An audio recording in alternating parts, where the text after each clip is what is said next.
One of the things that we learn from Daniel is the ability to read and the ability to study. Good morning, you're welcome to Daily Dose. I bring you a word from the Lord. Daniel chapter 9 and verse 2. It says, in the first year of his reign, I, Daniel, understood by books the number of the years whereof the word of the Lord came to Jeremiah the prophet, and he would accomplish 70 years in the desolations of Jerusalem. One of the things that we learn from Daniel is the ability to read and the ability to study. Yesterday we spoke about the fact that, anybody who does not have wisdom or doesn't have knowledge must acquire those things. These are prerequisites. So you're going into any field, you're going into anything whatsoever.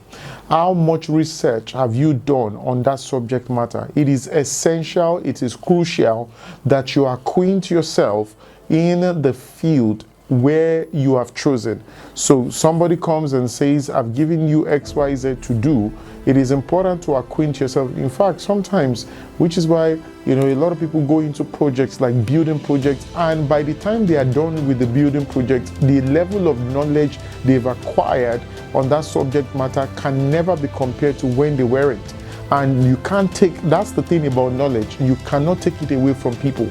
So somebody reads or studies a book, you can take their source of livelihood away from them, but that knowledge, you cannot remove it. In fact, if somebody borrows money to go and acquire knowledge, you cannot, even if the person can't pay back, you cannot remove the knowledge away from them.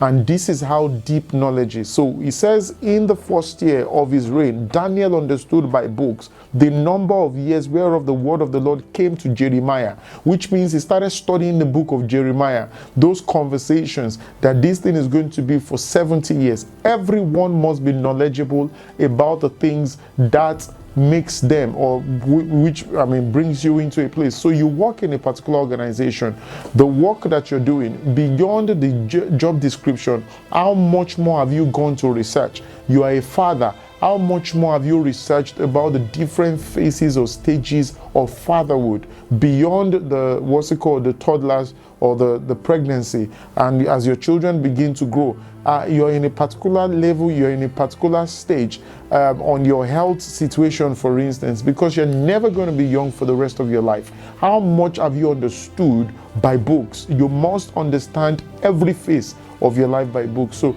and it's not a fad. It's not that I have 200 books. How much of those books have you read? How much of those books have you imbibed? This is what they call transfer of knowledge. Interestingly, we are in an era where it's called the information age, which means how much knowledge you have will show your relevance on any subject matter. There is AI now, as much as that is online and all of that. There is the character development within those particular region that allows you to actually gravitate towards what life actually demands from you. And it's not us just trying to say to you that you must have specific things that you're doing. It's not a fad, it's not a nicety. It is actually a mandatory thing. Everybody must get themselves acquainted, with knowledge, and knowledge are written on the pages of books. I hope that has helped you this morning. Until tomorrow, when I bring you another word from the Lord, keep liking, keep sharing, and ensure to subscribe if you haven't. And I will see you tomorrow. God bless you.